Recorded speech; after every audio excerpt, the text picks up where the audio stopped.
ചക്കപ്പഴം എന്ന പരമ്പരയിലൂടെ താരമായ നടിയാണ് ശ്രുതി രജനികാന്ത്. ബാലതാരമായിട്ടാണ് ശ്രുതി അഭിനയം ആരംഭിക്കുന്നത്. പിന്നീടാണ് ചക്കപ്പഴത്തിലേക്ക് എത്തുന്നത്. അതോടെ മലയാളികളുടെ പ്രിയങ്കരിയായ പൈങ്കിളിയായി മാറുകയായിരുന്നു. തൻ്റെ കരിയറിൻ്റെ തുടക്കകാലത്തെക്കുറിച്ചും അച്ഛൻ നൽകുന്ന പിന്തുണയെക്കുറിച്ചുമാണ് ശ്രുതി സംസാരിക്കുന്നത്. ഒരു അഭിമുഖത്തിലാണ് താരം ഈ കാര്യം തുറന്നു പറഞ്ഞത്. നിങ്ങൾ ആദ്യമായിട്ടാണ് ചാനൽ കാണുന്നതെങ്കിൽ സബ്സ്ക്രൈബ് ചെയ്യാൻ മറക്കല്ലേ. ശ്രുതിയുടെ വാക്കുകൾ ഇങ്ങനെയാണ്: 4ാം ക്ലാസ് വരെയാണ് തുടർച്ചയായി അഭിനയിച്ചത്. പിന്നെ പഠനത്തിനായി ബ്രേക്ക് എടുത്തു. അച്ഛനായിരുന്നു നടിയാക്കണം എന്ന ആഗ്രഹം കൂടുതലും. വലുതായ ശേഷം കുറേ ഓഡീഷനുകൾ നൽകി. 100-150 ഓഡീഷനുകൾ വരെ ചെയ്തിട്ടുണ്ട്. എന്നിട്ടും നടക്കാതെ വന്നപ്പോൾ പൂർണ്ണമായി വിട്ടു. പിന്നീടാണ് ചക്കപ്പഴത്തിലേക്ക് ക്ഷണം വരുന്നത്. ഒരുപാട് ശ്രമിച്ചിട്ടുണ്ട്, കഠിനമായി അധ്വാനിച്ചിട്ടുമുണ്ട്. Once in a blue moon കിട്ടിയ സാധനമൊന്നുമല്ല. 7 വർഷം ഇതിനായി കഠിനാധ്വാനം ചെയ്തിട്ടുമുണ്ട്. ഒരുപാട് ഓഡീഷനുകൾ പങ്കെടുത്തിട്ടുണ്ട്. ചിലതൊക്കെ നല്ല അനുഭവങ്ങളായിരിക്കും, നമുക്ക് നല്ല പ്രതീക്ഷയൊക്കെ തരും. ഒരാഴ്ച വരെ ഞാൻ നോക്കിയിരുന്നിട്ടുണ്ട്. അച്ഛൻ്റെ ഫോണിലേക്കും ലാൻഡ് ഫോണിലേക്കും വരുന്ന വിളിയെ കാത്ത് നോക്കിയിരുന്നിട്ടുണ്ട് ഞാൻ. പിന്നെ ചില ഓഡീഷനൊക്കെ പോകുമ്പോൾ മനസ്സ് മടുത്തിട്ടാണ് തിരിച്ചു വരാറ്.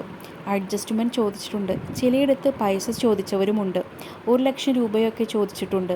പിന്നെ നമ്മൾ ലക്ഷം അടുക്കി വെച്ചിട്ടാണല്ലോ ഇത് ചെയ്യാൻ ചെല്ലുന്നത്. അതൊന്നും കംഫർട്ടബിൾ അല്ലാത്തതിനാൽ താല്പര്യമില്ലെന്ന് പറഞ്ഞ് പോരും.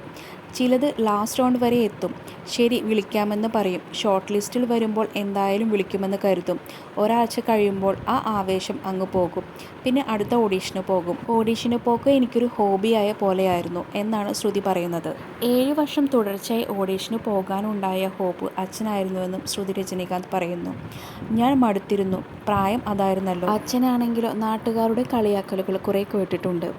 കളിയാക്കലുകൾ ഞങ്ങൾ 2 പേരും തുല്യമായിട്ട് കേട്ടിട്ടുണ്ട്. ഒരു പരിധിവരെ അമ്മയും കേട്ടിട്ടുണ്ട്. സ്കൂളിലാണെങ്കിലും കോളേജിലാണെങ്കിലും ശരി, ഈ കളിയാക്കലുകൾ കേൾക്കുമ്പോൾ നമുക്ക് മടുക്കും. ഇതൊക്കെ കേട്ടിട്ടും മടുക്കാത്ത ഒരാൾ അച്ഛനായിരുന്നു. അദ്ദേഹത്തിൻ്റെ സ്വപ്നമാണ് സാക്ഷാത്കരിക്കപ്പെട്ടത്. ഇപ്പോഴും അച്ഛൻ സ്വപ്നം കാണുകയാണ് നല്ല കഥാപാത്രങ്ങൾക്കായി. നീ അടുത്തതായി എന്താണ് ചെയ്യുക?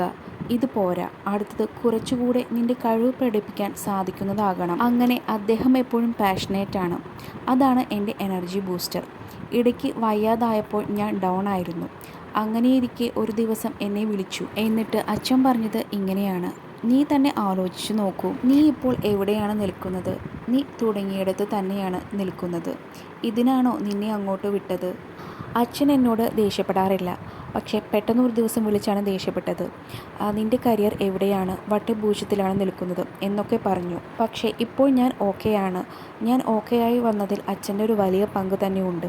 അച്ഛൻ്റെ ആ പുഷ് തന്നെയാണ് എന്നെ മുന്നോട്ട് നയിക്കുന്നതെന്നും ശ്രുതി പറയുന്നു. കൂടുതൽ അപ്ഡേറ്റ്സിനായി ഈ ചാനൽ സബ്സ്ക്രൈബ് ചെയ്യുക.